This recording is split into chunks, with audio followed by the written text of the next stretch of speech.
Hello, sorry. Hi, Jessica. This is Doug Hanson with the DA's office. Hello, sorry. Excuse me. That's okay. And I had you on speakerphone in my office, and Willow is here as well. You talked with her. Hi, Jessica. Hi. So, yeah, I'm glad we can meet and at least do this over the phone for right now. But you had some questions for me and wanted to talk about some things? I do. Okay. My questions are, I do have a few concerns. I have been I've been following his case, of course, because that's my husband. And When did you guys get married? August 27th, 2009. Okay. And I do have a birth certificate. I mean, not a birth certificate, but a marriage certificate. It's still early for me, sorry. But That's okay. I do have a marriage certificate proving that we are legitimately married. And you guys have kids, right? Yes. How many? Two. A 14-year-old and a 3-year-old. Okay. And like I was telling Willow, and I've been trying to tell everybody else, I've been struggling with prostitution since the age of 16. Like I told Roger Smith on the day of him and his officers coming to arrest me for my intent to prostitute with the Roger Smith, whom I thought was a client.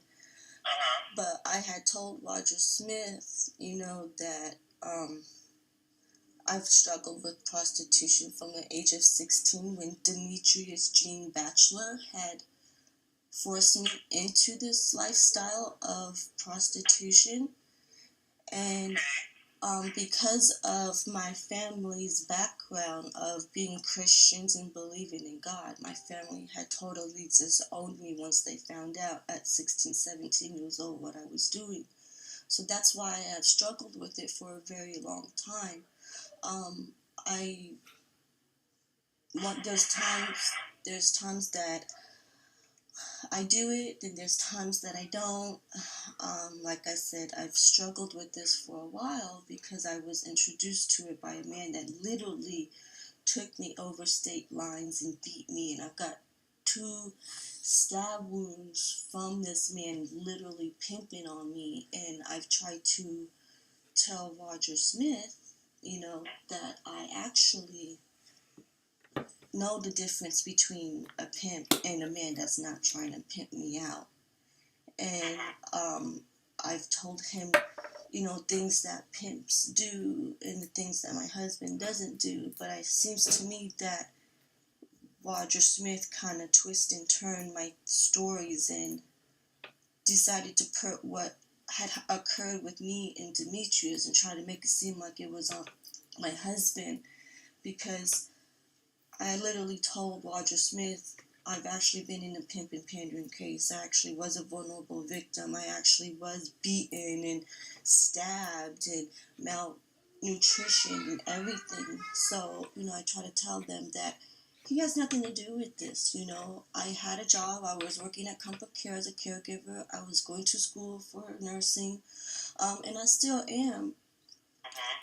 And, society doesn't understand the life of a prostitute in the underworld because, they look at us as we're just these underdog scumbags of the earth, which isn't truly fair because society doesn't know why, how, what are the reasons for a girl to enter this lifestyle. And it's not easy because the amount of money that a gal could make, and then a pretty girl on top of it could make a lot of money. Trying to transition from a prostitute to real life events in society, having a job and do things normally, is very difficult. Going from making X amount of money a day to working minimum wage, making a couple hundred every couple of weeks, that'll get very frustrating for somebody that's trying to transition from one lifestyle to another. How are you doing with that? Well, I go to LifeWorks and I'm getting proper counseling. And like I said, I go to school and, So are you working right now somewhere else other No, I actually go to school full time, and Okay. The thing is, Jessica, I do know that through talking with the detectives that you're still, putting out your services on Backpage up in Portland area. right. But if Roger Smith and them actually would have did the proper narcotic and prostitution sting that they had said in the police report, I know the law. I've been in trouble before. If anybody did a criminal background check, they would have known that I have an extensive criminal background of prostitution and solicitation prior to knowing Matthew Johnson Jr. You know, my thing is this: if they came for a narcotic investigation and prostitution sting, and the oxycodone was found in my purse, my belonging, and possession is 9/10 of the law, and I actually had possession, whether it was my husband's prescribed oxys or not, why did I not get charged with possession when the evidence was in my purse? Well, you guys are husband and wife. I still should have got charged with possession because the police officer said that they found it in my purse.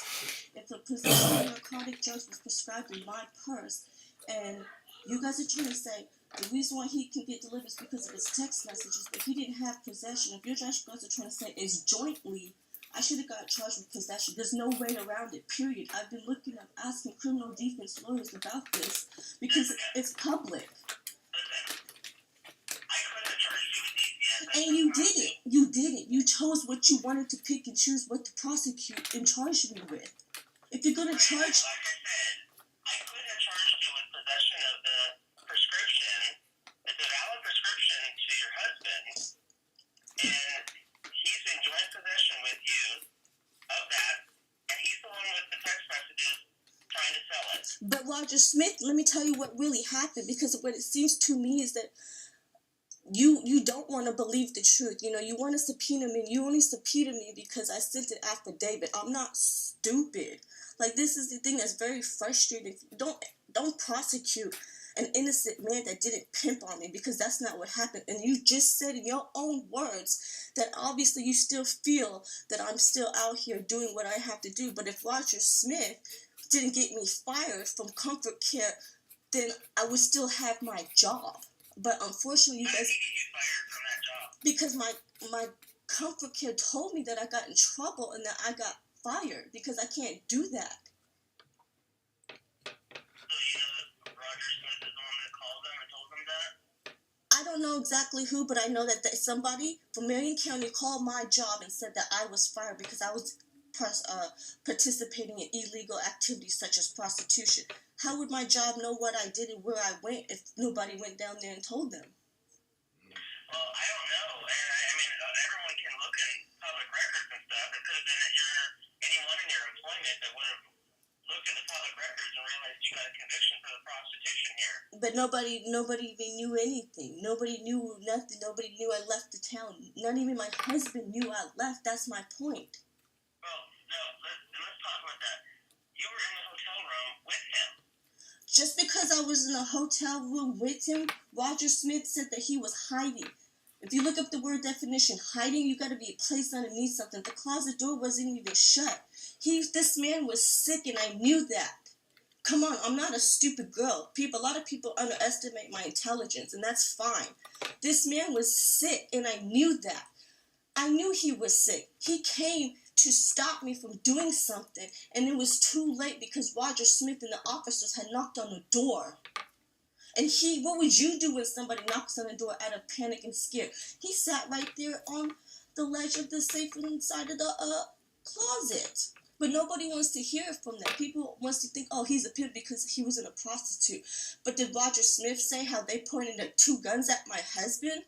Did they tell you that? Did they tell you they went through his phone illegally? Because what would you do when you have 2 guns in your hand? You're going to drop your phone, drop everything. They went through... We already had motions on this, so a judge heard all this evidence. She heard the fact that they had to point guns at your husband coming out of the closet. They heard that he had a phone with him. The judge heard that your husband consented to the search of his phone. And then eventually signed a consent form to allow them. Well, I would like to see the proof in trial because at the end of the day, that's not for you to worry about. It is because you guys are trying to prosecute a man that you guys are trying to say he promoted me and he didn't. You just got done saying. You and I are not going to agree on that, and that's fine. No, because I know what you're doing. The jury gets to hear all the evidence. If the evidence is properly introduced, if you guys don't keep certain things out, I know how trial goes. I know how court goes. And so what do you want from me today? You asked me. You're the one that subpoenaed me when I'm his wife. I should be asking you, what do you want me to subpoena? Because obviously you don't want to hear the truth. I have a statement that you made there in a police report. That was not towards my husband. It was towards Demetrius Jean Bachelor. I told Roger Smith, I said, you're trying to make it seem like my husband is a pimp when it's really Demetrius Jean Bachelor. This is the man that y'all should have went after. Y'all should have put this man away for a long time. I got stabbed with got all fucked up because of this man. You guys want to put an innocent man that got me my GED, put me in college, got me into trying to better myself, but you guys don't want to see the truth because obviously it seems to me that he's a black man. You guys let me go with the slap on my hand. I've never been busted for prostitution and not literally been hurt. I've actually had John's undercovers exchange some type of currency and then bust me and then get arrested, get booked. That didn't happen. I got cited and then left. What was the reason to arrest my husband? What did he do? I'll wait. Yeah, he did what I charged him with. He promoted the prostitution. He did not promote a prostitute when I myself did it. You just got done telling me now that I'm in Portland advertising my services. So if that's the case, how is he promoting me? If I'm doing it myself and I'm 27 years old, explain this to me. Well, if you look at the definition of promoting, there's all kinds of ways that he can basically assist you in what you're doing. He did not assist me. He doesn't even know anything about this lifestyle. I brought this to him 8 years ago. Well, we know that he was using a computer. That was my computer. Those are two of my computers. Those are my cell phones. The room was in my name. So there's no matter what you say, I'm going to argue with you because he did not promote me. Promoting, when you guys got a search warrant for my cell phones, you guys should have gotten everything. You guys should have got all the information, all the pictures, all the graphics, all the text, all the phone numbers. Because if you guys did a thorough investigation, then you guys would have known that this man didn't have no type of emails, no type of back page posting, no type of anything on his phone advertising me. I know what goes on. I've been doing this for years. So don't tell me something about my industry that I try to survive. And this is why I get so mad about... Because my industry is the reason why my husband is in this mess. Because you're trying to say that he's a promoter, but he's not a promoting nothing. I'm a grown-ass woman. I do what the fuck I want to do when I want to do it. Because look how fucked up the system is. You're trying to make... You're trying to make a man make it seem like he's innocent, make it seem like he's promoting me and doing all these drug intentions when he's not. You want to talk to me and you want to find out the truth, but if you want to find out the truth, make sure you do it properly. Hear from what. Don't just believe everything the police officer says, because at the end of the day, why was there not a female officer there? Why did Roger Smith and them pat me down when I didn't have no clothes on? What was the reason for them to pat me down? There wasn't any when I was already in handcuffs, so you explain that. I don't have to explain that. Okay, well, I will have a civil lawyer involved about all of this because that's wrong. That's fine. I will, because what you guys are doing is wrong. Okay. That's how you feel, that's fine. We can disagree. Because you're prosecuting somebody innocently, and you guys are keeping things from courts. No, I'm not. Obviously you are, because if I didn't give an affidavit to his lawyer trying to have a voice and make you not prosecute this innocent man, then you wouldn't have been able to subpoena me. Yeah, I can't subpoena you lawfully, which is what I did. Without me, if I didn't show up, you wouldn't have did anything. Because you couldn't find me for 13, 14 years. Well, at least that was the excuse you told Willow, that you didn't have any contact information. But yet you know I'm on Backpage? That doesn't make sense. Oh, the officers knew where you were, but every time they would go up there, you wouldn't open the door or you weren't home. Because I have a life. I model. I do other things. I'm just telling you that we knew where you were. We tried to find you, and we sent people up there to give you a subpoena and talk to you about it, and you were never there. Well, if that was the case, then how come they sure didn't have a problem going to my office and having my manager call me down, make it seem like it was something for them. So if you really wanted to find me, you would have found me. Well, we did. Okay, maybe months later, years later, weeks later, and obviously me telling you what really happened, you don't really care. You just want to prosecute a black man, like everywhere else in the United States of America. Don't ever say that to me. I'm not a racist. That's ridiculous. I've been doing this job for 16 years. I'm not doing I never prosecute anyone by race, and don't ever say that again to me. Well, you need to actually hear the true facts, not just what these punk officers said, because obviously he's crooked too, because he's not telling you the full truth. Because technically, Is there anything else that you'd like to talk about right now? so what are you subpoenaing me? Because I'm not going to go and testify, because there's nothing for me to testify on. I have a right. I have a marital right. And everyone has been telling me, I've been paying consultation fees just to ask them, what do I do with the subpoena? What are my rights? And you know what they all tell me? I have a husband and wife privilege, because that's my right as being married to my husband. We didn't get married after the May 16th. We've been married for years, and your officers did not believe us. They thought we was just lying to cover, and we was not lying. We was telling the truth, and it seems to me you don't want to hear it for what it's worth either. What is there to testify but the fact that this man didn't do anything? He didn't promote me. He didn't sell the drugs. You didn't charge me with possession, and that looks very odd. A lot of criminal defense lawyer has told me that. Why wouldn't you charge with possession if they found it in your purse? I don't know. Why don't you call the district attorney down there and ask him, because he just didn't do it. He picked and chose what he wanted to charge, and that's what it seems like. How am I a victim? You charged me. You charged me. I was first I was a victim to my own case, and what now I'm a hostile witness because you feel like I'm not gonna go and testify. What am I going to testify? Because obviously you don't want to hear the truth. You still want to argue with me and believe that this man promoted me when I'm sitting here telling you something different. This is why I have a problem with the system. You guys want to claim I'm a victim, but if I'm a victim, for one, a victim doesn't get charged with prostitution when you feel that this man is the one that promoted me. I know, I've been through a case 8 years ago when I was 16 years old, a vulnerable victim, and they actually had a lot more proof and evidence than what you guys have. The case is all over the internet, all over the place. I have friends calling me about this. Why is he going to jail? Oh, because the district attorney believes that he promoted me. What? Why? Were you charged? Yes, I was charged with prostitution. Oh, well, if you're a victim, why are you charged as a prostitute? I don't know. Seems the district attorney seems to me thinks that I'm a victim when I'm not, and you just keep saying I'm the one promoting myself. So how am I a victim to a man that didn't do anything? Okay, well, we differ on whether your husband did things or not to promote. So I have to look at the other evidence that I have. I'm hearing what you're saying. No, you're not. I have to not. take into account the fact that you have a bias because it's your husband. It's not that. That's what that's the problem.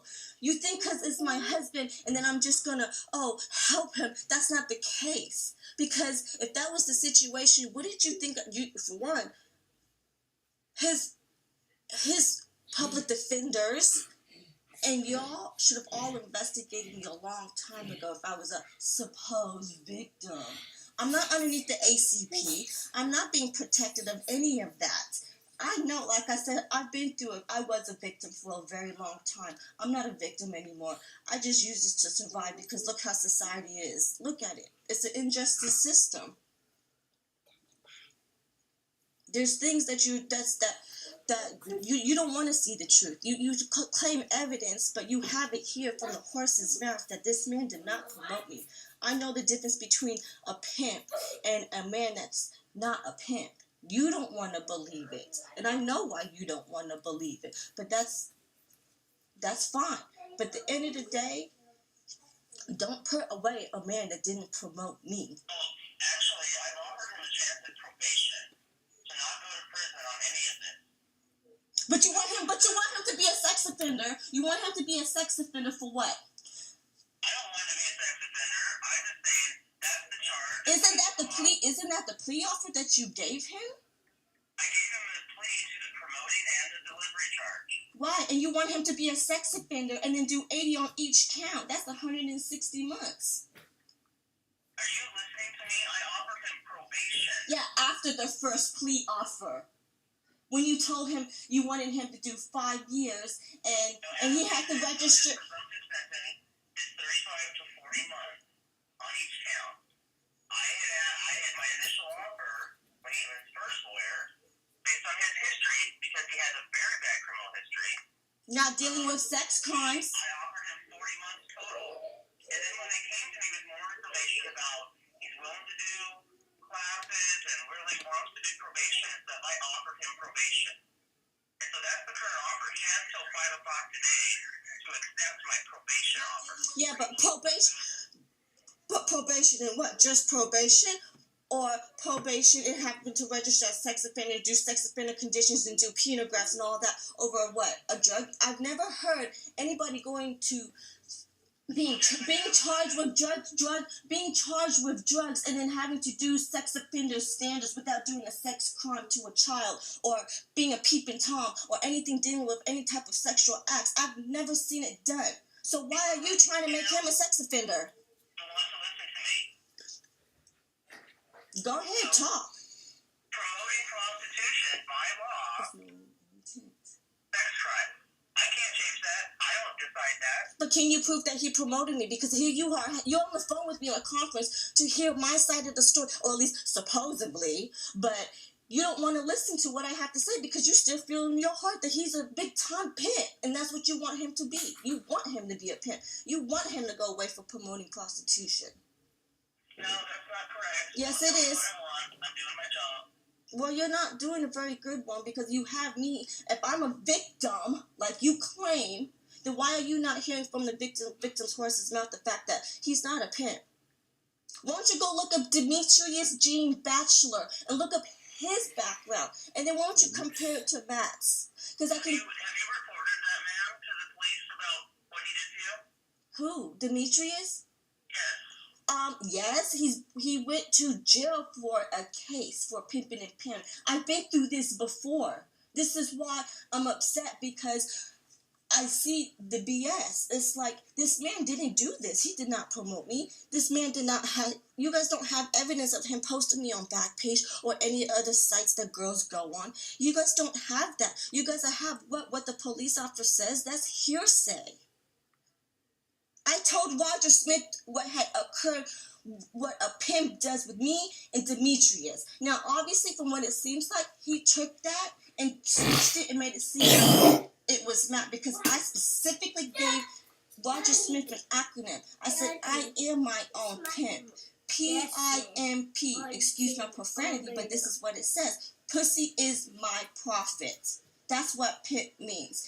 And I don't know what else to do to make you guys believe, because obviously I don't have the phone anymore that you guys destroyed for evidence to prove that he didn't promote me. He didn't do none of this stuff. There's no links of Backpage to Matthew Mayfield Johnson Jr. Samsung phone proving that he promoted me as a prostitute, because he doesn't know anything about that. He doesn't know where to go. He doesn't know that. Why do you think I've been with him for so long? Because there's times that I've stopped and I tell him, oh, I'm going to go meet up with my friends, and I really don't go meet up with my friends. I just go make some extra cash because I need it for whatever reason. But you don't want to believe that. You still think that he's a promoter. And I don't know what else to do, because he did not do this. I'm a grown woman. I do this because of myself. Not because of anybody else. Nothing. This man literally is just my husband and my kid's father. Nothing else, nothing more.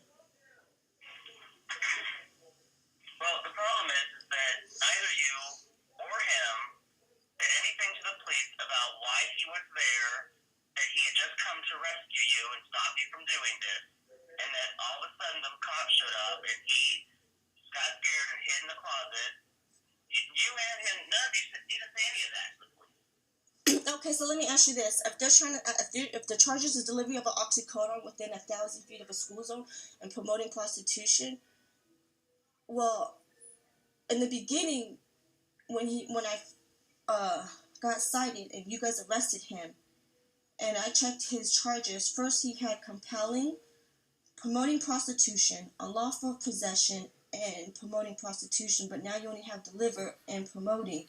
So do you guys have actual money, currency, proving that he delivered to somebody, that he gained money from prostitution and delivery? How can a man be at two places at one time? First you say he's in a closet sitting, then you guys say he delivered. So damn, I must be married to two different Matthews, because he delivered and gained money from prostitution. But this is the catch: Roger Smith never gave me no type of currency money for exchange of prostitution. So like I said, you can't tell me anything about being stung on prostitution. I've been busted all over the place, so I know how it goes down. You don't just come in and say, oh, Salem police. I didn't swipe them. I opened the door and he said, Salem police. And then he put me in handcuffs, and then that was it. There was no money exchange. I was not being hooked. Through text messages. But you know what? I've been busted so many times through text messages. They have to catch you in the act, which means that an undercover comes into your room, or you go to their room 9 times out of 10, and they have you discuss money and currency for exchange of sex, and then you get busted because there's actually marked currency. You guys don't have that with Matthew, and I know that because there was no money being exchanged for me and Roger Smith. So how in the hell can you guys say that Matthew gained prostitution money when I told them that the money is put on my credit cards, my prepaid cards? Was they confiscated for evidence? No. Was my bank card took? No. You guys assumed that $1,200 was from prostitution or illegal activities when we have a $16,000 check from an arbitration hearing for a car collision. We have checks, evidence, and all of that was his money. Okay. I went down there to do whatever. That's my business. I'm an adult. What, my husband is supposed to keep track of GPS of what I'm doing, who I'm doing, what I'm doing? Do you do that with your wife? Do you keep track of who she talks to, what she talks about, what she do, how she do it? I don't think so. You let her be a woman. So again, just because our marriage is not like any typical normal American dream marriage does not mean that we don't have rights either. Because he didn't do anything, and you're not gonna have me get on stand and testify on some things that's tricky just so you could get a prosecution. Because at the end of the day, this man did not promote me. I don't care. I'll argue to the blue in the face. He didn't promote me because it's the truth. He did not do any of that. You have that right to say what you want on the stand. You'll be under oath. I'm gonna I'll testify then. Okay. So I guess me being married, I just don't have no rights. You're just going to force me to testify. You're a witness as any other witness in any case. What did I witness? I didn't witness it. Which one am I? Am I a victim or am I a witness? Because first you said I was a victim. Now you say I'm a witness. Which one is it? Am I a victim? Am I a vulnerable victim? Why am I not being protected by ACP? Why haven't you investigated me a long time ago? This is the things that I know you didn't do, because when Demetrius was going through this case, for one, he never got out of jail under promoting or compelling prostitution. This man was forced out of jail. Why? I don't know. But at the end of the day, there's some funny things going on down there, and I smell it. Well, Marion County is very full. The jail population is so large. Mm-hmm. They release a lot of people. I wish they didn't. I don't think your husband should be out of custody right now, frankly. I know, because you don't like him. You think he's a pimp. You want him to be this. I'm not against him. I'm just doing my job. If he was doing your job, most district attorneys have no problem talking to a victim and actually hearing the person and hearing what they really say. Because for one, if this man did this horrible things to me, why would you guys let him back into population if he's this horrible, spiteful man that just sells drugs around kids and beat on women? And they pop release people all the time that we all think should stay in custody. They don't have enough room in Marion County jail. That's the problem. That's because you guys are arresting innocent people. That's why. We're gonna get nowhere Well, you still didn't answer my question. What was the really reason why you really subpoenaed me? Because you knew I was married. Right, and the you're not a lawyer. I am. You're not a lawyer, you're a district attorney. I know how to do it, and because you're considered a victim by the state, by me, that you don't have the marital privilege. He doesn't get to claim the marital privilege when you're an actual victim of a crime. I'm not a victim. I'm not a victim. You made me a victim because you knew we was married. Because I'm going to tell you something. I got a criminal defense lawyer right now that's been looking onto this case through Facebook, and he said this. He said, no matter what, he's not even supposed to subpoena you because, for one, you can't be a victim because they knew you was married. Regardless of the situation, we are legally married in Multnomah County prior to this. I don't have to testify because there's an Oregon law, Rule 505, since you are a lawyer. What about that rule? This is not a murder case. I don't have to testify. That's what you fail to realize. I know my law and I know the rights. I don't have to be a lawyer to know my rights. Okay, well, that's not what Rule 505 says. Yes, it does. That is what it says in regards to exceptions to the marital privilege. Is that when you're considered a victim in the case by the state, that he doesn't get to claim the privilege, nor do you. Okay, let me ask you this. If I'm a victim and then you think if I'm a victim, why would a victim become charged? Because a victim never charged. It's never charged. Never charged. A victim is not charged. When a person commits a crime on a victim, the victim does not get charged for a person having a crime being committed on them. So what do you have to say about that? Ms. Johnson, prostitution is very different. You're not answering my question. If I am charge every single prostitute just like you, and we also charge the pimps, and we convict everybody because they're all doing something wrong. The fact is that you are considered a victim partially, where he is still promoting you. How is he still promoting me? We can't even see each other. You can't do what you're doing. He's not promoting me. So you can say that all you want, Okay. but he's not. Okay. So you need to be in court. I already know. Next Tuesday. I already know that. Right. But I still don't have nothing to say. Okay, well, you'll have to tell the judge that. Oh, I will. I have rights, and I know that. A criminal defense lawyer told me what to say to a judge. Okay. Because this is wrong. You trying to make me go against my husband just so you could get paid for a prosecution. I don't get paid for the cases I prosecute. Okay. So you just prosecute people and not get paid? I get paid no matter whether I win or lose a case. Right. That's why you don't I pay. prosecute people or dismiss cases. I still get paid the same amount of money.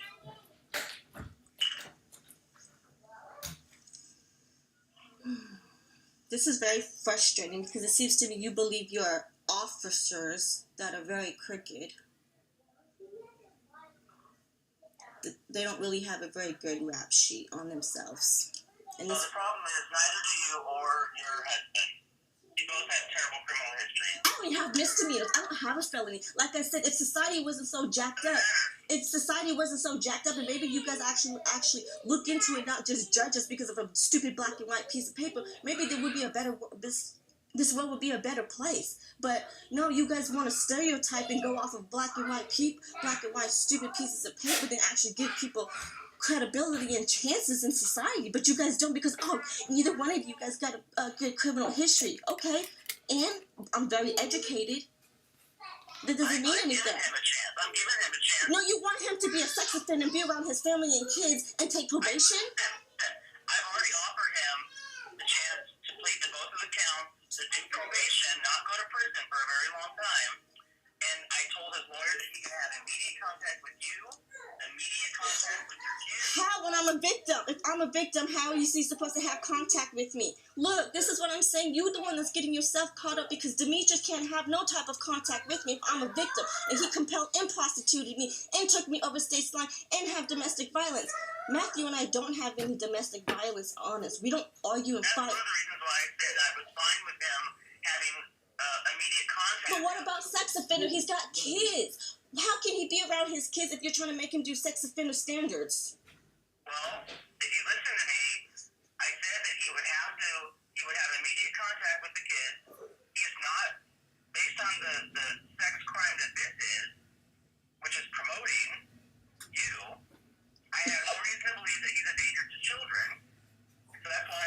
with him having contact with the kids. But he's still got to be a sex offender? Lawyer that he wouldn't necessarily have to do, quote, sex offender treatment. He would get an evaluation. They would determine if he needed any treatment at all in regards to that. He's did this before. This is what I'm saying. If you guys did you guys' proper investigation that you guys like to use so much from your past experience investigations, you guys should be able to go look into, since you know our criminal history, you should have known that he went to jail last time on an unlawful weapon. And he got out and they tried to make him do sex offense because they knew I was out here doing my own thing. Because his AT ran his stuff. Oh, his wife is this, or blah, blah, blah. Whatever the reason is. And see, this is what I'm saying. Why would he have to do sex offense when he did it the last time and he passed and did penographs and all of that? Why would he need to do it again? It proves that he's not a sex offender. He doesn't need sex offender treatment. He's not that type of man. Quit trying to make it seem. That's what I'm telling you. If he goes to do just an evaluation, I can't determine what his parole officer might have done to him when he got out last time. That's not up to me. But that's because of the parole board. That's the parole board. It's up to me now and the judge and whether we can fashion a probation that meets his criteria. So how long of probation are you thinking about giving him? 2 years, 3 years, 5 years? 3 years of probation. On each count or just one? It's on each count, but they run together. So it's a total of 3 years probation. So total of 3 years of probation for both counts. Right. And then what? She needs to go get evaluated, see if he's a sex offender. Does he have to register it? I'm trying to understand, because in society you don't want to be labeled as a sex offender. I get that, but I don't have any say in what the law is, and because promoting prostitution is listed as a sex crime by definition, then he has to register. But he doesn't necessarily have to do sex offender treatment. But okay, so then how can you prove that he promoted me when you know I'm doing this solely? That's what I don't understand. You know I'm promoting myself and I'm doing everything myself. I don't. I think you both are doing it. How are we both doing it? So now my husband's a prostitute? Jessica, we're not getting anywhere with that line of questioning. It's not. You just got done saying I think you both are doing it. Both doing what? Prostituting? Or you think he's promoting? Because I keep telling you he's not the one doing it. He doesn't know where to post and go and do these things.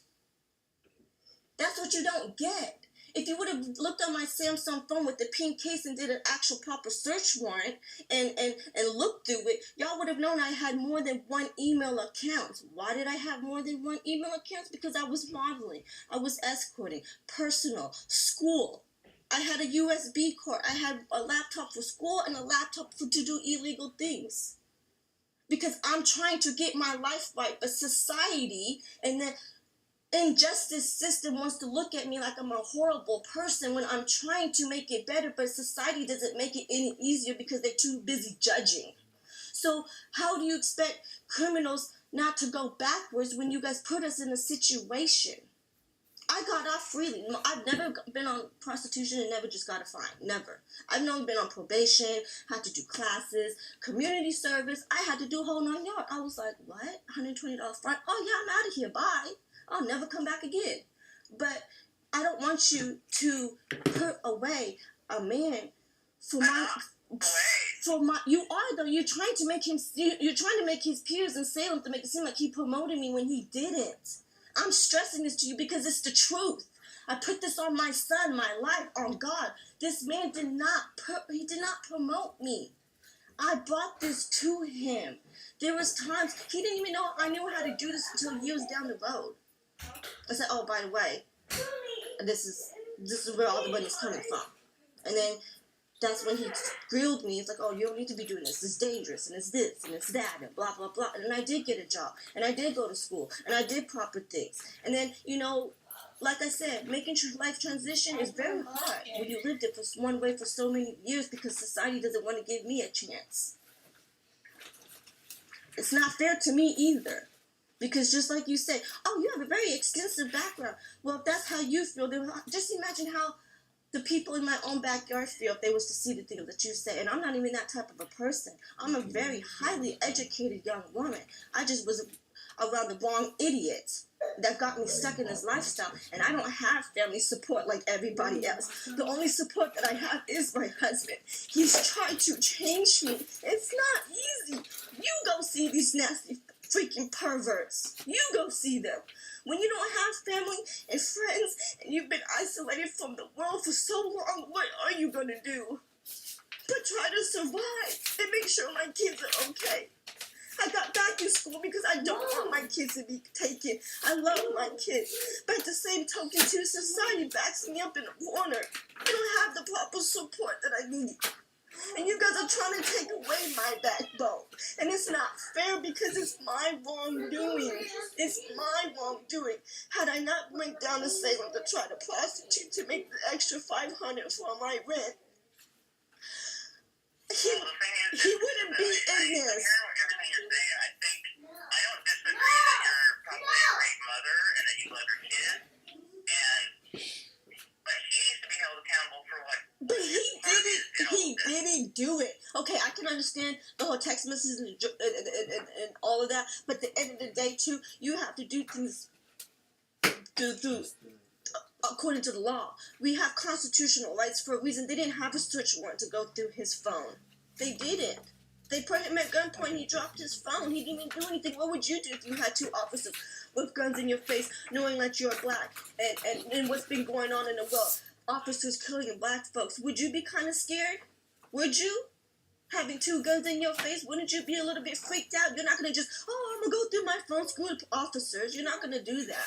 You're going to stop, drop everything, put your hands up. And that's what happened.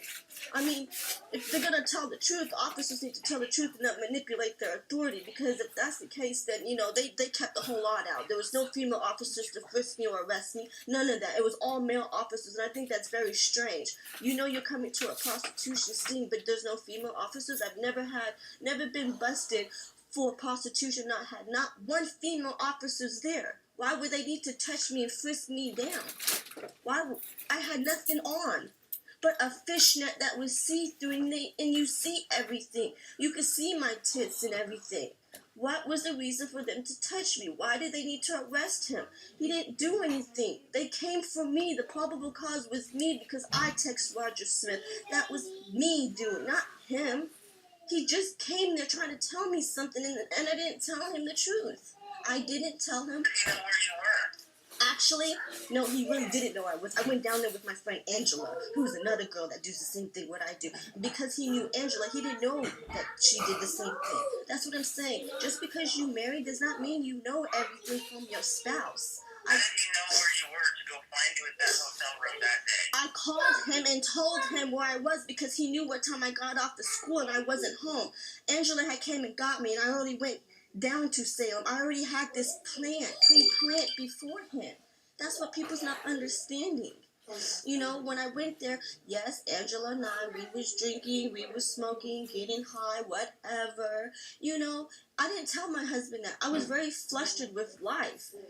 Going to work, working all these hours and barely making anything. Going to school, working my butt off in financial aids, barely pushing anything. You would get a little frustrated too. I was doing good for 6 months, not doing anything. And then I came to a time where economy fell, and I didn't have the help, and I got scared at first, and I didn't want to lose everything. So I took a chance, and look what taking a chance got me. But sometimes in life you have to take a chance. It's not like society's going to help me. It's not like society wants to hear the truth. Nobody does. They all want to judge people. That's what's wrong with this world. That's good, but there's all kinds of resources, even that our office offers, for people that are, even homeless that need help with kids. I mean, there's ways to do things to survive other than what you're doing. But and I get the whole thing where, God, I can make a ton of money doing this real quick. And so I get that struggle that you have, but there's always a different way to do something different than what you're doing and still survive. There's resources out there. Yeah, but you're still, no matter. You know what? The thing is, people always say there's resources, and every time I go to the resources, I always get let down. Always. I go to Lifeworks and try to do certain things, and I tell them I need this and I need that. No matter what, it's always something, and that's why there's criminals, and that's why prostitutes or girls that are not really prostitutes, and I don't have a drug habit. I don't have none of that. I'm just trying to survive and get out of a lifestyle that I've been stuck in for 10 damn years. You know, and I want you to get out of it, Jessica. but at the same token too, what's frustrating is I got a man involved in my mess, and it hurts me more because you guys feel that he's a promoter in my prostitution activity, and that's not the case. It's not the case. You might think that I'm trying to save him or whatever, but that it's not. That's not the situation. It's actually the truth. Just because he was there, I understand from you guys' perspective, walking in a room, your wife is in a fishnet, but you're sitting in a closet. I understand from your perspective, it looks funny. But if you're going to investigate, make sure you investigate it thoroughly. And I'm telling you, that's not... The problem is for him is that he did make certain statements to the police. This man was being poisoned, though, Doug. You don't understand. This man, okay, I go to school to become a nurse, okay? I was a caregiver. I know a lot about medicine because my whole family is nothing but nurses and doctors, so I know a lot about medicine. This is the honest God truth.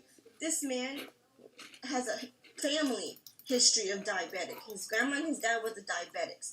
So when he went to go to this lady, Christy, for a physician to get tested to see what was wrong with his blood sugars. She assumed because of his family history that he was a diabetic. Instead of doing further tests that I thought that she would, she just started giving him the metformin pill. A metformin pill is a pill that is like insulin. Because Matt is extremely scared of needles. He doesn't like needles, nothing. Excuse me. He doesn't like anything of that aspect. So I've been to all his doctors. I've been catching up with him because I'm going to become a nurse. So I know these things I like to know. And this man has been taking these pills prior to him coming down to Salem. This man's been taking this medicine for twice a day, like 6 days prior to the event that had occurred on May 16, 2014. You know, he was extremely sick. He was losing weight. He wasn't eating. He was throwing up. He had chills. He would have fevers up and down. You know, and I mean, I know it's kind of wrong on my behalf. I shouldn't have manipulated the situation and leave him knowing that he was sick or whatever. But at the same token, too, I needed a break.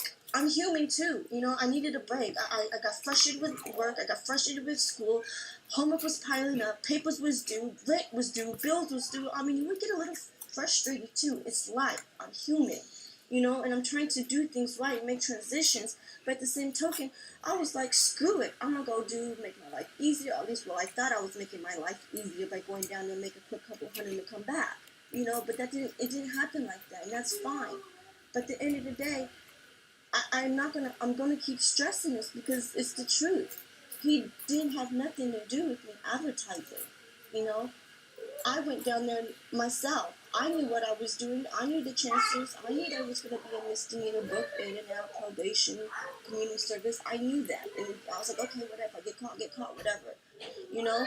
But at the end of the day, don't make it seem like to the jury that this man is the reason why he promoted me, because that's a lie. I'm not a victim in this situation, because the victim doesn't get charged with a crime, because a crime was committed to the victim, not the victim committed a crime. Now I called the Marion victim assistance line because I wanted to know why I couldn't be around him, why I couldn't do certain things. Why was there no contact order? There's no domestic violence. I didn't put no restraining order, so I wanted to know answers. His attorneys wasn't talking to me, which I don't know why, but so I dug up, and then once I found out from a friend that told me, she goes, girl, why is your information, why is everybody talking about you on Facebook and prostitution things and this and that, and then I got the thing, I don't know, what are you talking about? And that's when I found out about the page of him putting his whole investigation and crimes and everything that had happened. You know, it's not fair that you guys are trying to say he promoted me, because at the end of the day, he didn't know what the hell was going on. When you're being poisoned and drugged and these pills are making your body not do its job, he wasn't a diabetic, so the pills counteracted with what he was supposed to do, and it made him extremely sick. And I knew that. Yeah, Jessica, we knew that. And at a hearing we had a week ago, his lawyer had his doctor come in to testify to the judge about the fact that he was on his medication, he could have these side effects. Yes, he was nauseous. Yes, he threw up at the hotel, but it didn't impair his ability to actually talk to police officers and give a statement. And so that's what the judge found. I was like, yeah, I agree. He was sick and not feeling well, and these were side effects of the medication. But still, like, he knew what he was saying. It wasn't like he was completely out of it, like if someone's wasted or high or something. I mean, he had a very fluid conversation with the officer back and forth. So I have a question. Why was my OMMP card taken from the police officer when I'm covered through the federal for having my marijuana card? And why did you... I didn't even know that they took your medical marijuana card. Oh, see, exactly my point. The officers are crooked. No, yes. I don't get that notice. Well, that's not part of the case I get in the DA's office. Well, they took took... all kinds of stuff with what illegally they're supposed to do that I never know about. Well, office case. So if they took your medical marijuana card, I mean, I guess they have their it said that on... I don't know, have you tried to get it back? I've tried to, and I can't because you guys flagged it for whatever reason.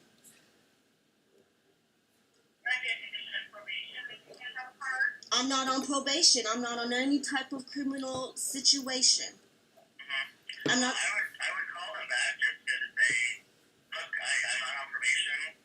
I got a conviction for this, but there's no valid court order that you know of that you can't have your medical marijuana card. Yeah, because I thought I was trying to go renew, and they said, well, we can't renew it. I'm like, well, why? They're like, well, it's been flagged. And I'm like, why has it been flagged? They said something to do with the police, or you've been convicted. I'm like, well, I was convicted, but I'm on a drug charge only for prostitution, and that has nothing to do with my marijuana card.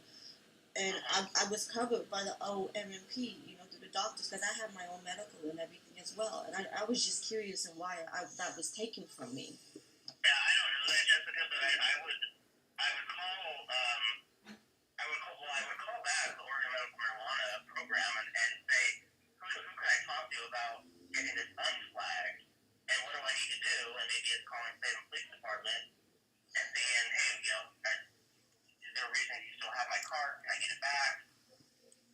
Yeah, because it was when the judge gave me, when the judge, you stand in front of the judge, they give you your paperwork, and it's checked off.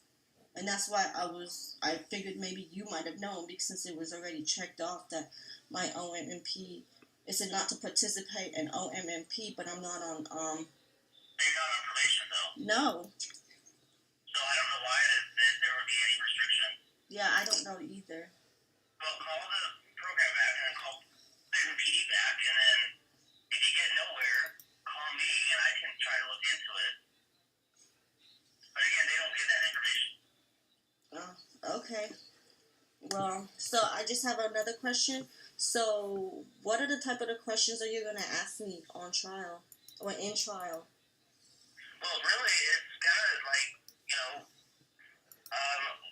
just like telling the story. I tell every witness that. I'm like, I just want the truth. I want whatever you remember, the sequence of events happening, what you were doing on Backpage, how you met the officer, you didn't know he was an officer, and then you end up setting this meeting up at the hotel, and what happened there, your statements. I have all your statements that are listed in the police report, and you may differ from that, and so if you don't recall something, that's fine to say. If you don't know something, that's fine. One thing I do know that I didn't say to Roger Smith is I never said that my husband and I have signals and stuff like that, because he doesn't even know what the hell I do half the time that I'm gone. I don't tell him where I'm going. So when he said that me and him had signals of me and him, for one, my husband was sick, so there was nothing that he could really do because his body was so weak. Two, I don't have no type of signals. Like, I don't tell him. I go do what I do and that's it. So I thought that was very strange for him to say that I told him that we had three signals, and that's not true. I never said anything like that. Well, I'll say this, that from what I've seen in the police reports and talked to the detective, your husband kind of indicated that there were, reasons why he would be there on occasion, and that he would sometimes get involved in the sex act, and he'd be there in case things got crazy, and he'd be, able to get out and stop something from happening. What? I know look, when he was in the bathroom, I was in the chair, and I could hear conversations with him, and he didn't really say anything like that. That's not what he had said. Well, I heard that they had taken you away at some point. No, they didn't. No, I'm gonna tell you what happened. When they put me under arrest, I was sitting in the chair, and they put him in the bathroom, and the door was still open, and I could hear. They took you away at some point, right? No, we was in the same hotel room the whole time. The whole time we was in the same room. He was in the bathroom, and I was on the bed by the chair, and we never ever. The only time we separated is when they took him to jail and they cited me and told me to go. Yeah. So I know that the officers testified that one of the officers was in the bathroom with him for a very long time. Yeah.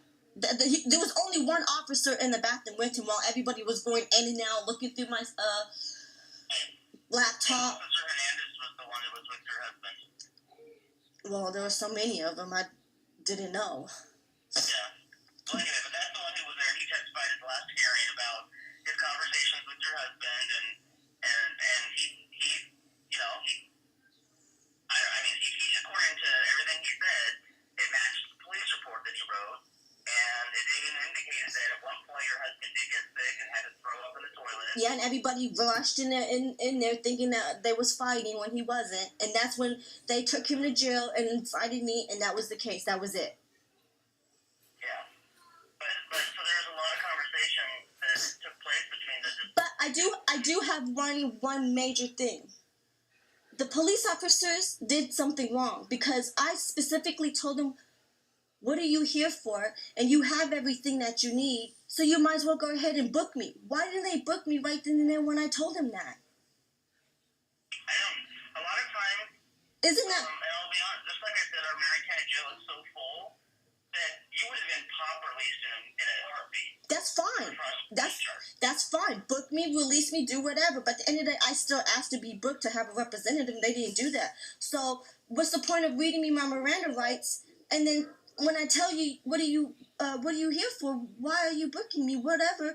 Why won't you book me? I told you, you have everything you need. What are you booking me for? So go ahead and book me. They didn't do that. Whether the population was not, the point is when you said I have the right to remain silent, anything and everything can and will be used against me in a court of law. And if I can't afford a representative, one will be appointed through me through the court of laws. I told them, go ahead, book me. You have everything you need. They were supposed to stop the investigation right there and then book me. Why didn't they? So they had cuffed you, and at that point you're technically in their custody. And so then they have to, if they're going to question you, they have to read you your Miranda rights, which they did. And, yeah, after 30 minutes later. At the end of the time with you to either take you in or just give you a citation to appear in court. And so they decided you into court for usually it's about 30 days out from the date of the incident. Yeah. But probably when you went to court. June 13th of 2014. Yeah.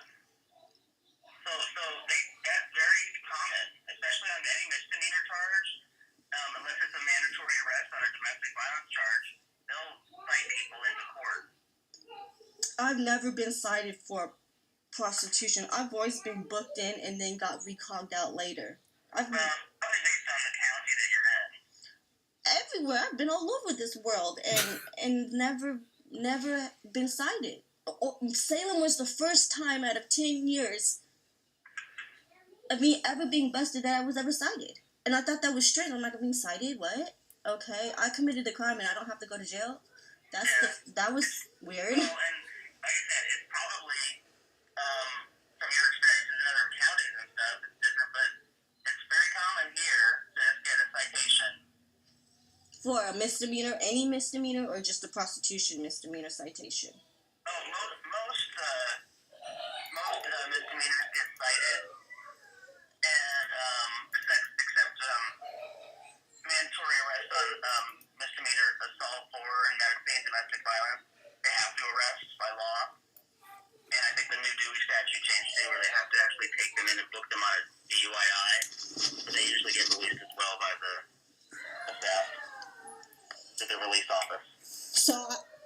So I just have to show up to court next Tuesday.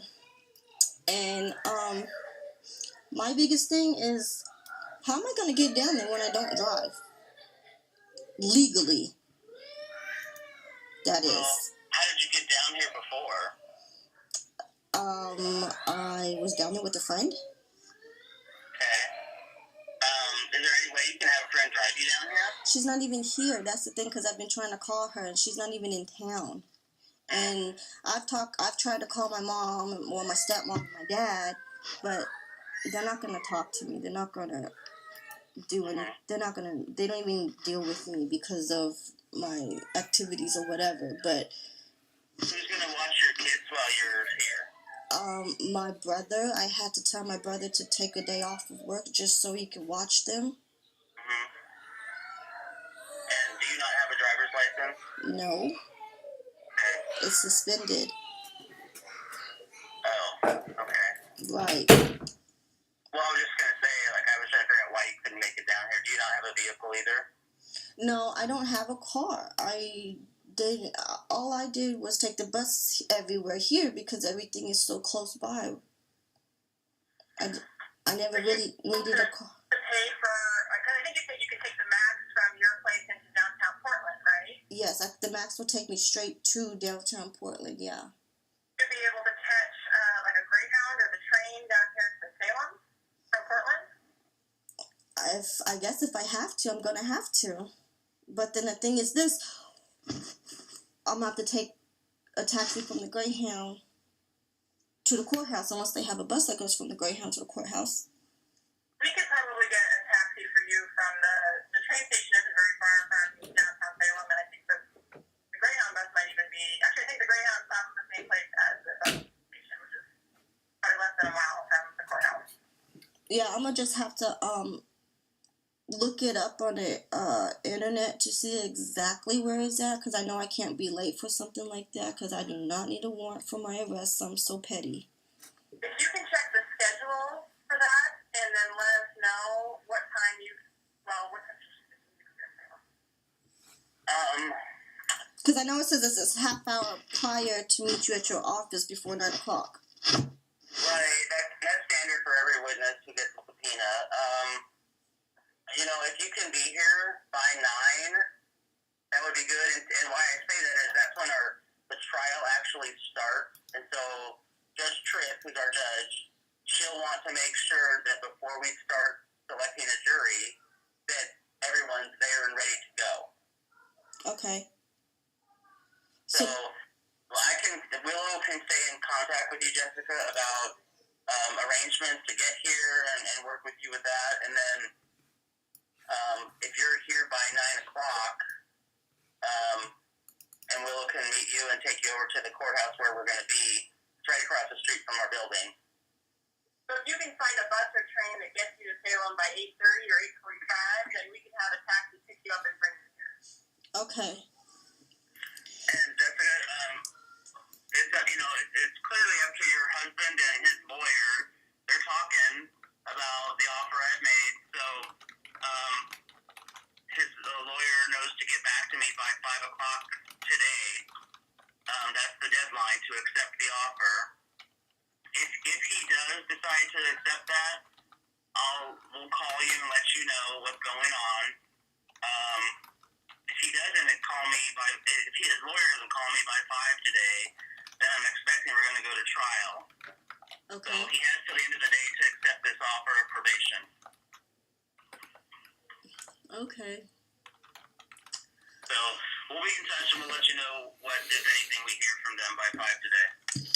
We'll be in touch with you in the next couple of days to talk about if anything's changed, and if it hasn't, then it's about transportation for trial day. Okay. I guess we'll probably end up going to trial. I don't know. Yeah, I don't know. I mean, and it's not just, my decision, Jessica. I mean, we staff these cases with our team in our office and stuff, and so, this is the best that we're going to offer, because we have to compare it to other cases we do and treat everyone the same in the same circumstances, and so we compare cases and everything, and so this is what the offer is. His lawyer's actually done a really good job for him trying to get me to do something different, and I've staffed those with honestly, I mean, knowing from his being in prison and knowing how he is and stuff, I mean, I could see if it was just probation without the sex offender things, I'm pretty sure he would have taken it in a heartbeat. But because like the whole sex offender things, I think that's probably what's really bugging him the most because, being a sex offender and still, certain things just doesn't make sense to him is what I'm probably assuming because I had the same question. You wanted probation but then be a sex offender and can't be around kids and, like that kind of plays on a person's mind. So if he was to take probation, he would have to register as a sex offender for the rest of his life? I don't know that it's a lifetime registration. I think depending on the charge, and his lawyer can go over that with him, that's what she's supposed to do.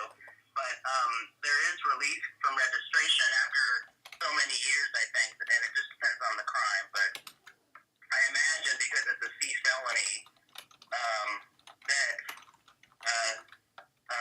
he could end up probably getting something off of his record. But it's probably several years, 5, 10 years or something. Right, and nobody wants that on their record. Oh, I know. So the thing is, though, I even told his lawyer I would work with him in regards to what treatment, if any, he would need to do. Because I do understand it's not our classic, sex abuse case involving, children or something. And so, I said, if you want to get an evaluation, we can look at that, and if it doesn't seem like he needs the normal, quote, sex offender treatment package, then we wouldn't do that. I think he's probably the whole reason why I think Matt is really probably going to take this to trial normally. Because, I'm pretty sure he knows about the system. He's been to prison twice, so I would assume he knows how the law and everything goes. Yeah. But when it comes to being a sex offender, I know how he feels about that because I remember being on jail calls and him making certain comments. So I know exactly how he feels about that whole sex offender things, and by him being a father and having kids, that's why I know I'm very emotional and very sensitive, and this is very stressful for everybody. But the same token, I would fight to go to trial too if I had to be labeled as a sex offender, because that's really not a good society outlook. That's very oh, you're a sex offender? Oh, great. What are you, peeping Tom? What are you going to say something to me? Oh, what, are you going to molest my kids? Because people are very judgmental in this world. I know that. I'm a very attractive young gal, very intelligent, but people look at me, oh, you're a prostitute? Oh, my God, yeah. So I understand the judgment and the feelings, and it's not a good feeling.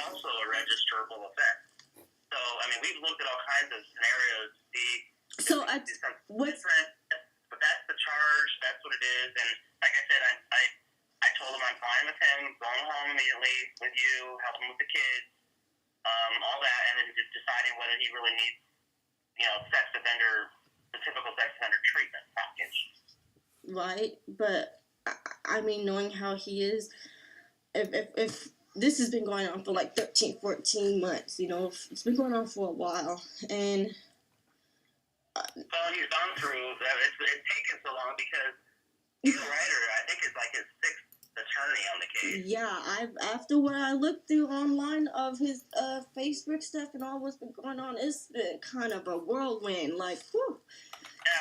Well, I think in our last hearing, after the hearing, when really the judge agreed with me and our position, the state's position on their motion, I think his lawyer was like, look, the state won all those motions, so you're not going to get to talk about this. You can't, whatever it was. She had a long talk with him about it and trying to get him to realize, look, if you go to trial with a jury and they convict you, you're definitely going to prison. and then going to prison with a sex offender jacket on. And this way, he won't have to go to prison. Yes, he'll be a registered sex offender. He can look at filing for release from that at some point, but he'll be out. He won't, and so I know how it is. I mean, if you're a sex offender in prison, you're the lowest of the low, and it's a tough life in there. But that's what's going to happen to him if he goes to trial and gets convicted by a jury. Yeah, but you guys are trying to get him to be a sex offender because you guys feel that he promoted me or whatever statements you guys are trying to use or whatever. I mean, I'm telling you for myself, from a victim's point of view, since you say you know the law, you do this, and this is your job, well, you should know from a victim's stance that you should be able to believe the victim. I'm telling you myself, I have not been pimped out. I'm not disagreeing with you that you probably have done this your whole life, and I have. You should have looked up my criminal background. You should see all I have is nothing but prostitution. Yeah.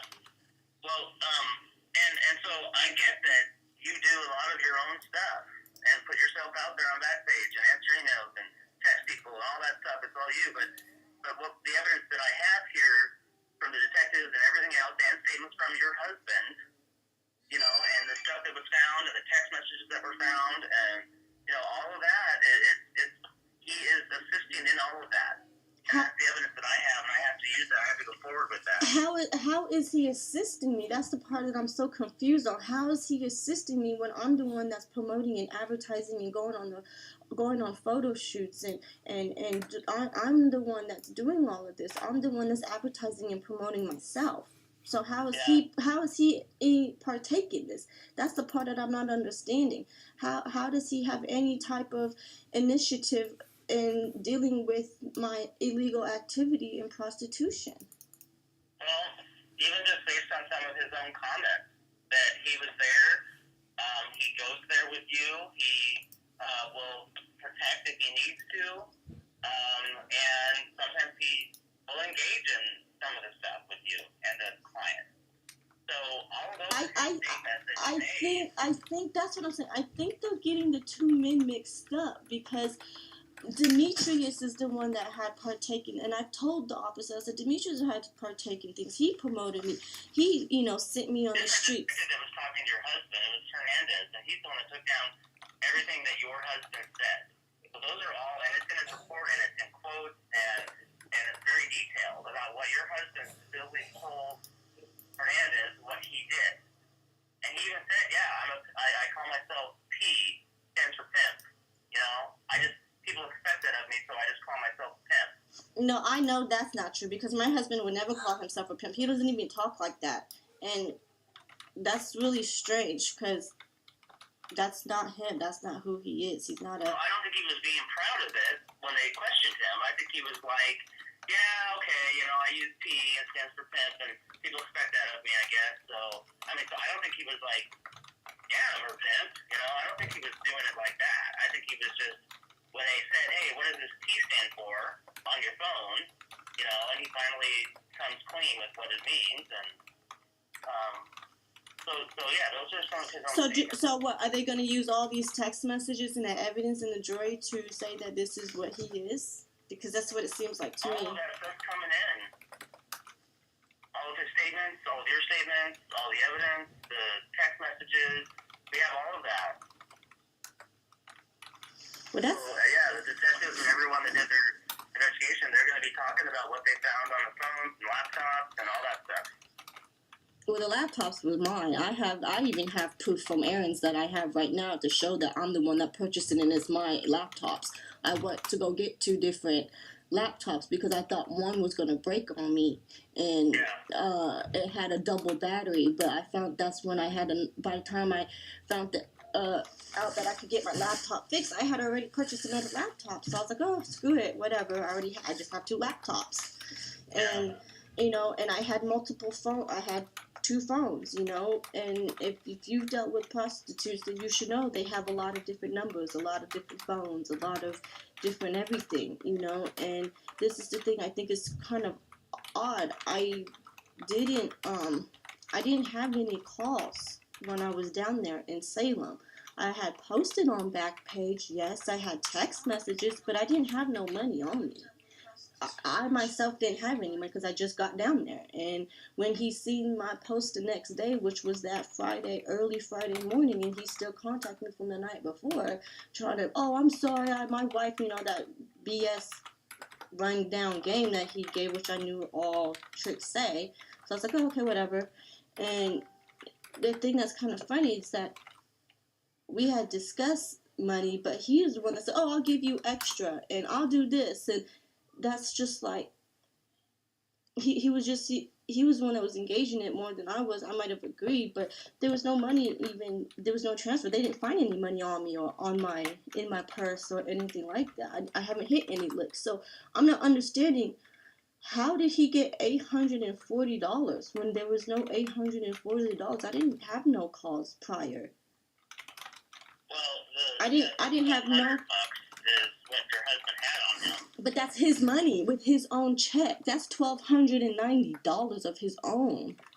So I'm not understanding why isn't his representative supposedly isn't entering evidence of him having an actual check from an actual civil lawyer named Merkel, which is our lawyer.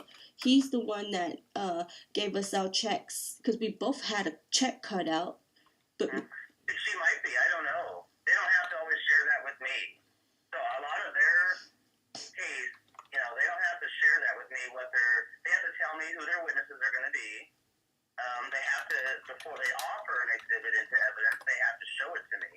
Well, I know I'm not her witness because she hasn't contacted me not one time, and I've given her an affidavit, and she hasn't said nothing to me. So I don't know what's going on. That's why I'm like so lost because it's like. And part of the reason that she may not want to call you or call you as even a witness in the case is that she knows that regardless of what you say in court under oath, that it differs a little bit. All the police officers will get to say exactly what they wrote down in their report of what you said.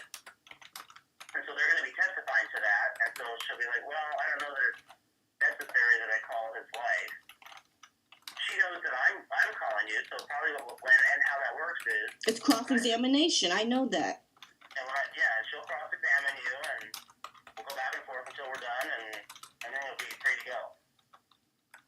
And then I would have to leave and not be able to stay for the trial, right? Because I'm a witness victim. Typically they call it excluding witnesses. So you're only supposed to be in there when you're testifying. But the same with all the police officers. They don't get to be in there to listen to all the testimony. They only get to be in there when they're testifying. So what kind of questions should I be prepared for? Because I've never been to trial. I've never had to take... Like I said, it's just kind of like telling the story. I mean, we'll have to ask you sort of pointed questions. I'll have to, I can't lead you. So what I have to do is say, well, tell us what you were doing on this day. Did you end up texting someone that you later determined or knew was a detective? Yeah, what do you do? And you'll have to just tell people the truth about, I go on Backpage, I was soliciting this, I set up a meet with this guy at the hotel, and this is what happened. And so, and then I'll go through with you all the statements that I have in a police report that you made to the police. I'll ask you, did you say this? Do you remember saying this? And you just got to answer truthfully. And if the answer is, I don't know, or I don't remember, that's fine. But you are under oath. You'll have to tell the truth about, if it is something that you said, just tell the truth and own up to it. Right, but this is the thing. If I tell the truth, does it mean that they're not going to believe it? Because everybody always wants to seem that officers are always right. And the thing is that I could have said something, but they could have tried to make it seem like it was pointing towards my husband because they found him in a closet. But that wasn't the situation. I was trying to explain to the officers the differences between a real pimp and my husband. So that's the part I'm kind of stuck on because it's tricky. I know what I said in the police report. I see the police report. It's all over internet. It's everywhere. And that's the thing. Like, I see certain things that they said. I never once told them that we had a signal because my husband is not with me 500 damn times. He is not, for one, he was locked up. Two, I don't tell him everything that I do. I know it might sound wrong, and I'm supposed to be his wife and the mother of his kids and all that, but, I'm a grown woman, and I'm going to do what the hell I want to do, period. I'm going to make sure I'm fine. I'm going to have my own decisions and do what I want. He can't stop me, and nobody can, unless I'm in jail, but even then, it's just, that's just how I am. I'm very self-sufficient. I'm very independent. I depend on myself because I feel like I can't trust and depend on others. So I feel like I do what's necessary. And it's not like I could get on the stand and actually just tell them the story and what happened and why I was there and what got to me and what made me go there and how did I get into this lifestyle, because to me, it's like I feel like people are already going to judge, oh, she's a prostitute. She doesn't know how to get a job, or she doesn't this, or she's not educated. When in actuality, that's totally the opposite. I'm a very smart student. I'm a 3.5 GPA student. I just got, like I said, I just been around the wrong kind of idiot, and the guy took the fact that I ran away from home because home was very not right. It was very broken. And this man forced me to this lifestyle. And I was trying to explain to Roger Smith, I know you're trying to interview me to use these information, try to use against me. I'm not stupid. I know how the law works. I know how police work. I know you guys can twist and turn things. I know people are going to think that your credibility is more than mine because they're going to look at my criminal background and she's got an extensive history, criminal background of prostitution. I know how the game goes, like I said. But the same token, is it going to be able to be questions that I'm going to be able to explain, or is it going to be just yes and no questions? No, you'll be able to explain certain things. Some things the judge might say is not relevant, so we have to only deal with relevant evidence, and that's a term by law. So what does that mean? Not relevant to the case against your husband. They might say, yeah, there might be a bunch of truth to a bunch of things, but it might not be relevant to this case. So that's going to be up to the judge. The defense attorney, she can ask you too. She'll so you said yes to that question. Can you please explain that? And you'll be able to explain it. Gotcha. So yeah, we're not trying to twist anything. I mean, I'm not going to try to trick you or anything. I'm just going to be going through the police report. I'm going to ask you what happened. I'm going to ask you if you made these statements. And it is what it is. And at the end of the day, a jury will decide whether he's guilty or not. Right. Now, if he decides to testify, he's testifying? Convictions for those felonies he went to prison on, the jury, by law, gets to know that. So he's getting on the stand to testify too? I don't know. That's up to him. That's up to him and his lawyer to decide. Oh. And ultimately, actually, it's up to him. Even if his lawyer doesn't want him to testify, he can say, I want to. Or if his lawyer wants him to, he can say, no, I'm not testifying. So that's completely up to him. That's his right to testify or not. And he doesn't have to decide that until, really, the end of their case. Oh. So he might say, let's see how the trial goes. Let's see if I think I need to say something, or let's see if I shouldn't say something. Oh, so he doesn't have to say to testify until the day of the trial? Right. Well, even all the way almost through the trial. So I present my case first. Right. I put all my witnesses on. I rest. And then they get to put their case on, and that could be whoever. I mean, whatever evidence they want to put on or whatever witnesses they want to put on. And he can be the last witness, and he doesn't have to decide until the very end. Well, I don't know. So he might say, well, I know if I testify that jury's going to hear that I was convicted of I think it was a robbery and an assault or something. Went to prison on that. And so they're going to hear about any felony conviction he has that occurred within the last 15 years. And by law, the judge tells the jury that goes to whether you want to find him credible or not. So it does specifically say, just because he has these prior convictions doesn't mean he's guilty of this crime. It just says you can use that to decide if you find him a credible witness or not. But his criminal background, his criminal history is only dealing with a robbery for the 5 years that he did, and he went to McLaren and a little bit in upstate. And then the second one, which I was with him for the whole time, was for the unlawful use of a weapon, which they gave him 18 months to 2 years. So I don't understand how can I don't know. I don't understand how he can have a prior sanctions when he's never been sanctioned for a sex crime before. It's only been like he deals with weapons. That's what he deals with. He likes to play with guns. That's his background history. You know, robbing and playing with guns. I don't see where he doesn't have a criminal history of any type of sexual crimes. So. Right. Yeah, and that doesn't matter. If he did, that would come in as well. But so if you have any, and it's not just for the defendant, it's any witness. So any witness at all who decides to testify or has to testify, if they have any felony conviction within the last 15 years, then the jury gets to hear about that. And the jury's told, you can consider those convictions to determine the credibility of the witness.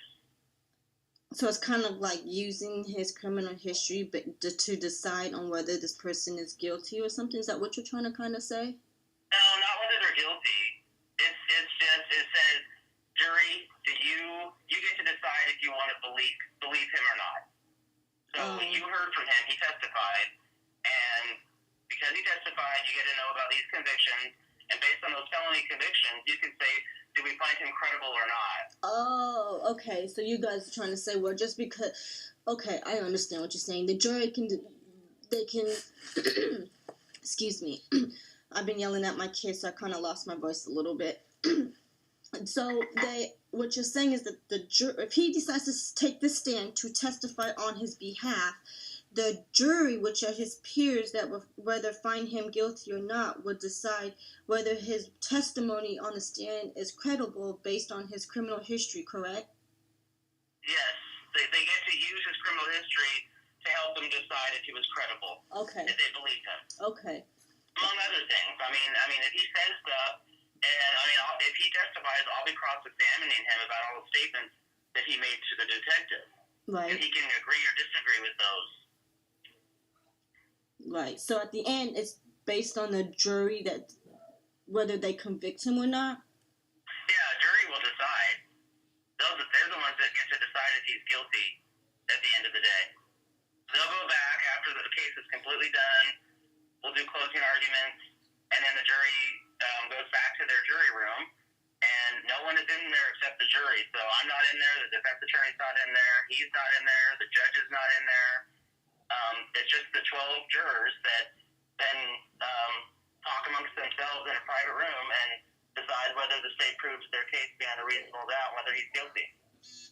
Oh. So we're just... And then they come out and tell the judge what the verdict is. It could be not guilty, it could be guilty. It's just, it's just going to be based on the evidence. So if they find him not guilty, is he going to receive his $1,290 back since he's not convicted of being guilty of a crime? Most likely, all the property would be returned if he's found not guilty. Okay. I was just wondering. I never knew how it worked. That's why I asked that. I never knew. So, like I said, it's up to the jury. We're set for 2 days, actually. I don't know what's going to take 2 days, but we're set for the 14th and the 15th for now, just to make sure we have enough time. But you would be testifying on the 14th. I would have you testify on the first day. Okay. And so yeah, it's like I said, if he doesn't testify, then they will not get to hear about his prior convictions. Oh, so if he doesn't testify, the jury doesn't know about his past criminal charges. Right.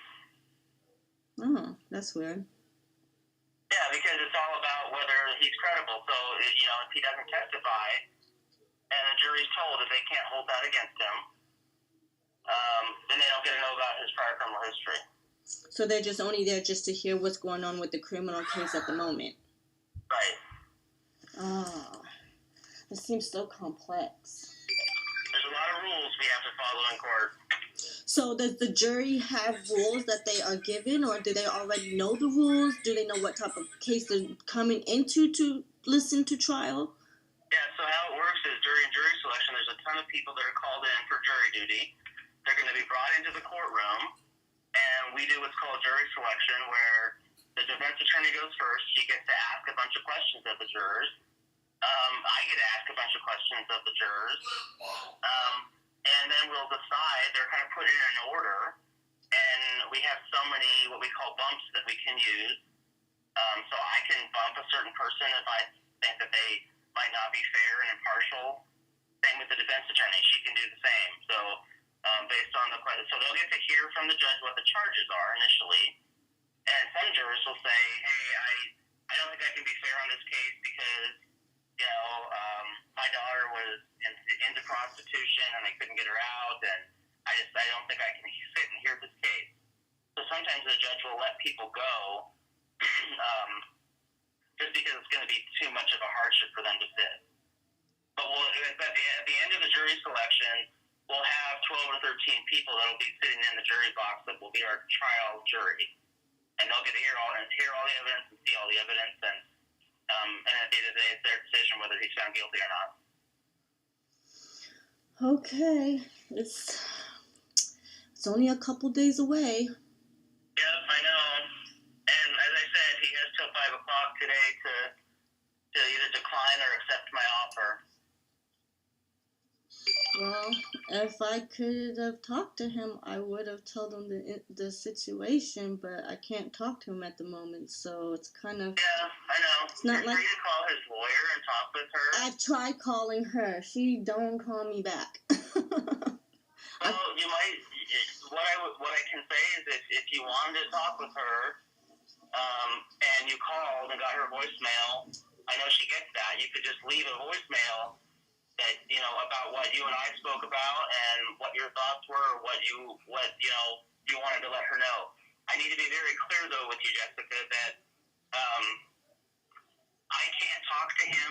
I'm not allowed to talk to him because he's a represented individual. He has a lawyer. Right. And I'm prosecuting him, so I can't talk to him. I can't communicate with him.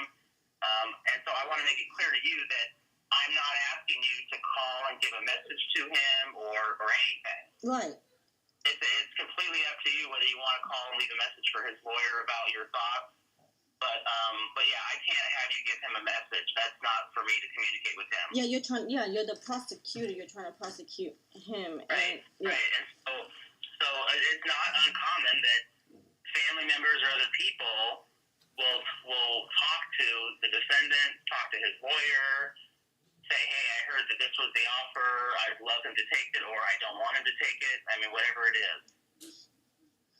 Yeah, I mean, like I said, if I could tell him or try to convince him, I would to tell him to take the probation. But the only thing is I would tell him about the whole probation part is the whole sex offender things. And I myself, I would fight too. I would fight to not have that labeled on me, Yeah, I get it. And at the end of the day, that's going to be his decision. He's going to have to make it on his own to say, well, do I risk it? Do I risk a trial? Because if he goes to trial and he's convicted, I'll be honest, I see no way a judge would give him probation after a full trial.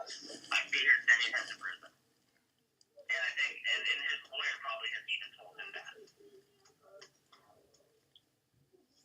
So, yeah, it's a gamble. It's up to him. It's his decision. I don't know.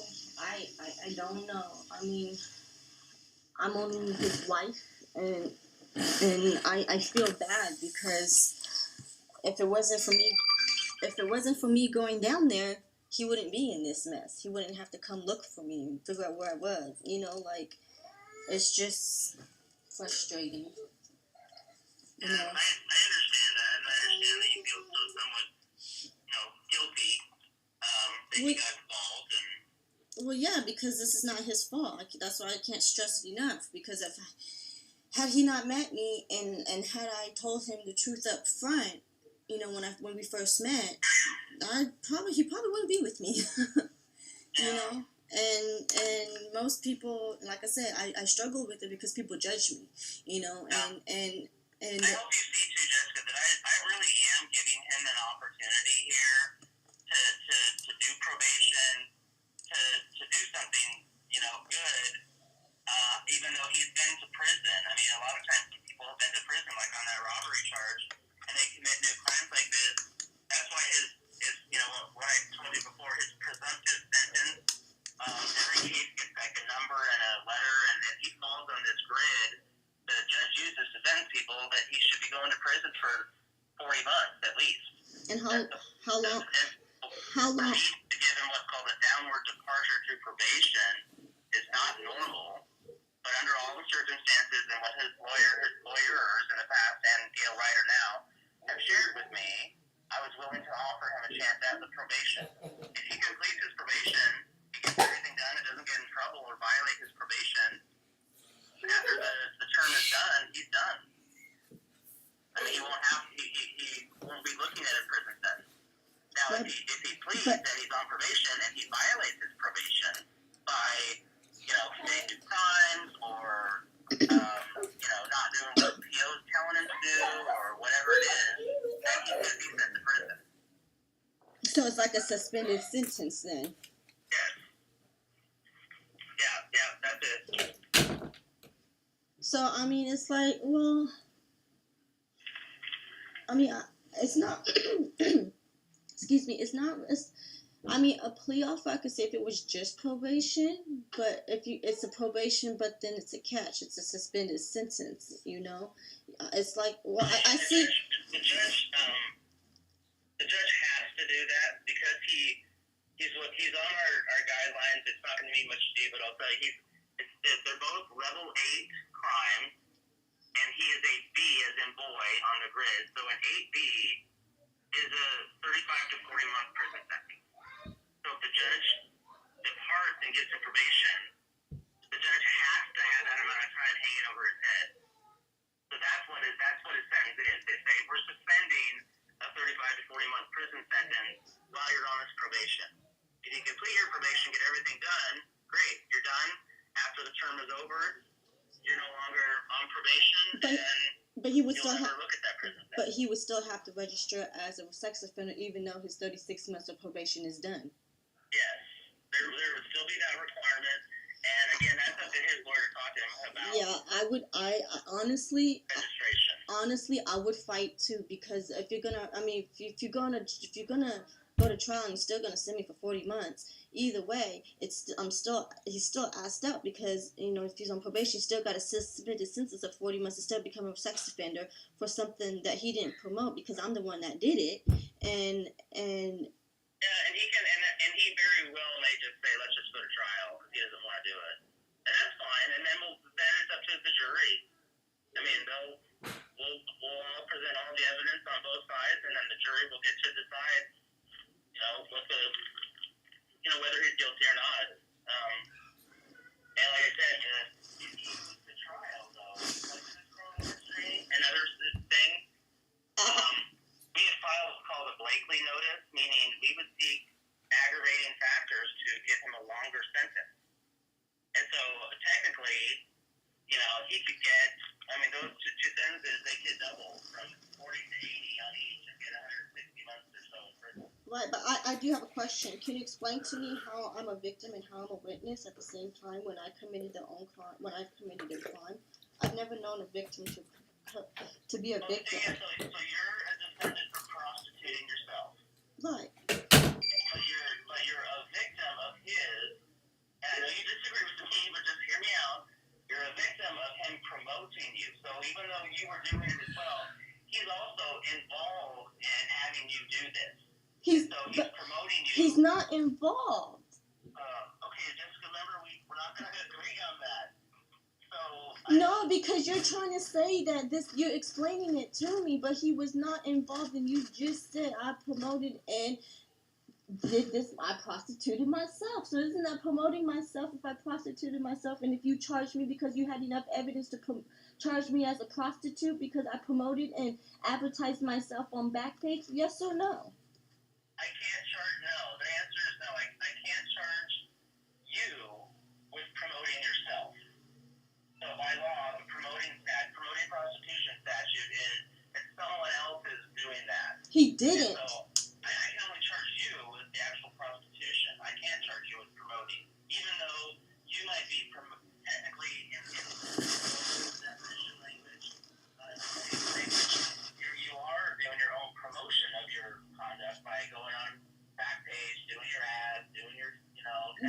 So let me ask you this: do you guys have proof and evidence that Matthew Mayfield Johnson Jr. had promoted these ads for me? Because from what it looks like, the police report is all me. How Roger Smith explained how he contacted me the night before, tried to open an investigation, closed it, talked to me, came in, set up a time, my pictures, my ad, my website. So where is it linking? Where is it linking to him? Stuff that shows that he was on there and accessing one of your ads to add or fix or do something to it. He was altering it. He was not. No, he wasn't. Well, that's some of the evidence that we have. So hold on. So you're telling me that before the police had came in, they went on my computer, and when I was about to make a new ad, they tried to use that? Because technically everything on my computer was shut down because they asked me how to get into my laptop. And that's why on the notes it said Moneymaker5, because that was the password I gave to them, because I knew those were my laptops, not his. He didn't promote me. There's no emails from his phone, Gmail account, for his Android account that needs a Gmail account. There's no emails soliciting saying that he went on Backpage.com in the Portland section of the adult entertainment for escorts to promote my ad. He didn't do that. Okay, well, and even without that, he's still promoting. Promoting is his intent, or knowingly know that a prostitute was prostitution. He didn't know I was going down there to do what I was doing. He went down there to go look for me because I told him I was in Salem. I told him I was at the Shiloh Inn. I told him I was with my friend Angela.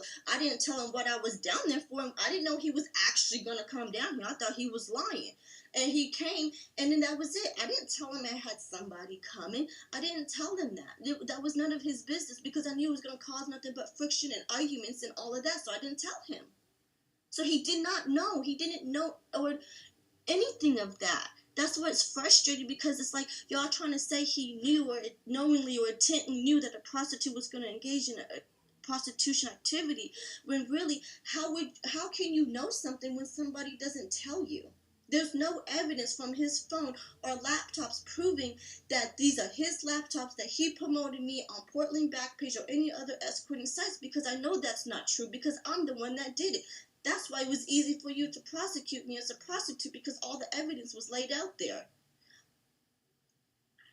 But it's his own statement, and it's the fact that he's in the room with you, and what he says, his role is there. I don't think the jury's going to find him guilty, because they know that you charged me with a prostitute, and I'm the one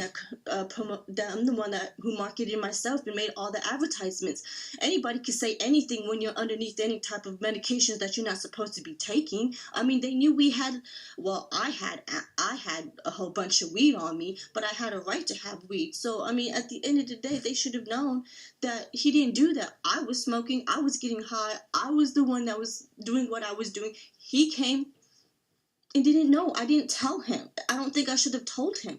And now I wish I did, because if I did, maybe he wouldn't have been in this situation. And maybe you guys would actually listen to what I have to say and know that he didn't do this. Like, he did not promote me. So would it be fair if your wife is selling drugs and you had this prescribed pills, and even though she knew what it was for, would it be fair for you to get charged for possession and delivery for your wife's action? The problem is that he has a cell phone with text messages trying to sell his oxy. Okay, but it didn't happen in or on that day in that county. Yeah, see, and I know you talked with him, because that's his same argument. And the judge already ruled that yes, if I can show that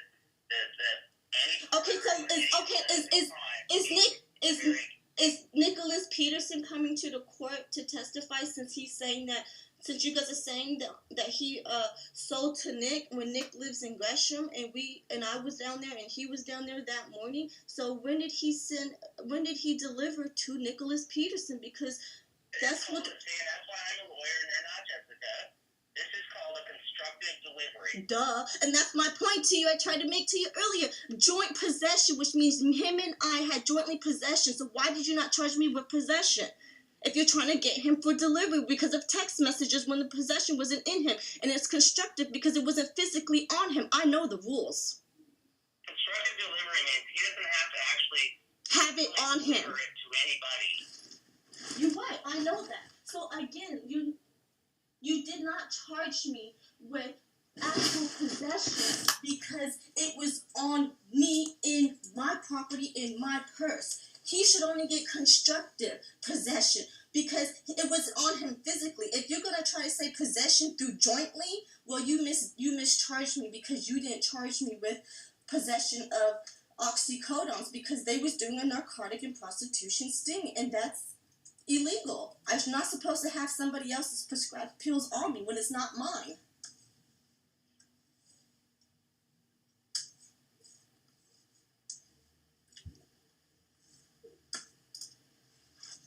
Kind of quiet there. We've already discussed this. Because you know I'm right. Because you know I'm right. You know I'm right. That's what you... I am right. How am I not right when that's the rule? That's the possession rule. Should I read it? Should I read it to you? Jessica, I don't think we're going to get anywhere. No, because it's wrong. It's wrong. The law, if you're trying to claim you're a lawyer, right? If you're a lawyer and you know the rules, then the possession is this. You're either going to have... There's two kinds of possession, actual and constructive. Don't make it seem like because I don't have my degree or certification in lawyer that I don't know the rules. Possession is either actual or constructive. Actual is when the actual possession has to have it on that actual person physically. Constructive is when you have it not on your actual physical being. And you guys know that, and you're trying to hide that from the jury. That he had it jointly. Right, because possession. The term possession means to have physical custody or otherwise to exercise dominion or control over property. The term possess includes two types of possession, actual and constructive. A person has actual possession of property when a person... Well, obviously you don't because I'm reading it to you and I'm stating you straight facts and you're trying to deny it when that's the rule. So why didn't you charge me with possession if we had a joint? Two or more persons may be in possession of the same thing when they have the power and intent to control it jointly. Part of my job is that we have discretion as to what we charge people with and who we charge. Right, you picked and choose what you wanted to charge. No, yes, it is. It's not black and white like that. That's the law. That's what it says right there. Yeah, you're a prostitute, so I charged you with that. Oh, because it was so easy for you. Because it was so easy for you to charge me as a prostitute, but I had actual possession of somebody else's prescribed pills that was not prescribed to me by a physician. You're a victim. I'm not a victim. Well, you say you're not, but I say you are. I don't care what you say because I'm not a victim. I'm not being abused. I'm not being mentally abused. There's no type of there's no type of intimidation. Nobody's put their hands on me. Nobody's cut me. Nobody's making me do anything but Jessica Uriah Johnson. Okay, so Jessica, we were in a good place, and I thought we were done, and now it's devolving into another argument. Because you don't want to see it for what it's worth. You want to beat around it, but that's okay. Because if you guys convict him, then he can appeal it, and there's other resources around it. Yeah, no, he has appeal rights and all of that. Yeah. I know how to law. Why you think I don't know it? But that's okay. I didn't say you didn't. I'm not a lawyer. You're pretty much saying I don't know the law. Okay, so are we done? Is there anything else you want to talk about? Obviously, you're done, so you can go. That's fine. I know you've got better things to do than argue with a prostitute that you feel is a victim. Okay, well. Okay, bye. I didn't say that you said that. Well, I mean, you said it in so many ways. Like you said, you're a prostitute. I charge you with the prostitution. But I had drugs on me, but your officers did a narcotic controlled substance and prostitution sting. There goes your ace hole in one. You got the prostitute, and you had the prostitute that had the drugs on her that she wasn't supposed to have. But okay, it's the injustice system because the system is corrupted. Okay. Well, I'll let you know. I'll see you in trial. That's all I have to say. I'll see you in trial. Sounds good. All right. Bye-bye.